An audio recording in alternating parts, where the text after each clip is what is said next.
మన తెలుగు సంస్కృతి ఛానల్కి స్వాగతం. బాలలు, ఈరోజు మనం తెలుగు వ్యాకరణానికి సంబంధించి పురుషలు వివరణ దాని గురించి తెలుసుకుందాం. ఈ పురుషలు అనేవి 3 రకాలుగా ఉంటాయి. 1 ఉత్తమ పురుష, 2 మధ్యమ పురుష, 3 ప్రథమ పురుష. ముందుగా ఉత్తమ పురుష గురించి తెలుసుకుందాం. నేను, మేము, మనము అంటే తన గురించి తాను చెప్పుకోవటం ఉత్తమ పురుష అవుతుంది. రెండవది మధ్యమ పురుష అంటే మన ఎదురుగుండా ఉన్న వాళ్ళ గురించి తెలియచేసేది మధ్యమ పురుష.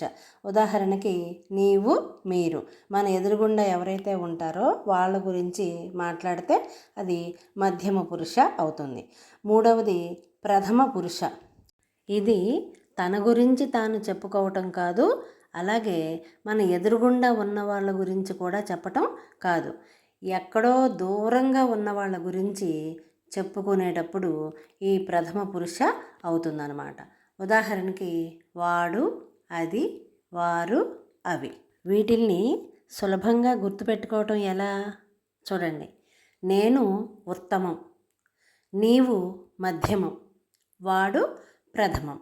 అంటే ఇక్కడ నేను అనేది ఉత్తమ పురుష, నీవు అనేది మధ్యమ పురుష, వాడు అనేది ప్రథమ పురుష.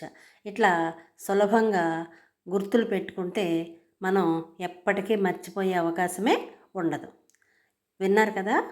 మరిన్ని వీడియోల కోసం చూస్తూనే ఉండండి మన తెలుగు సంస్కృతి ఛానల్. జై హింద్, జై భారత్.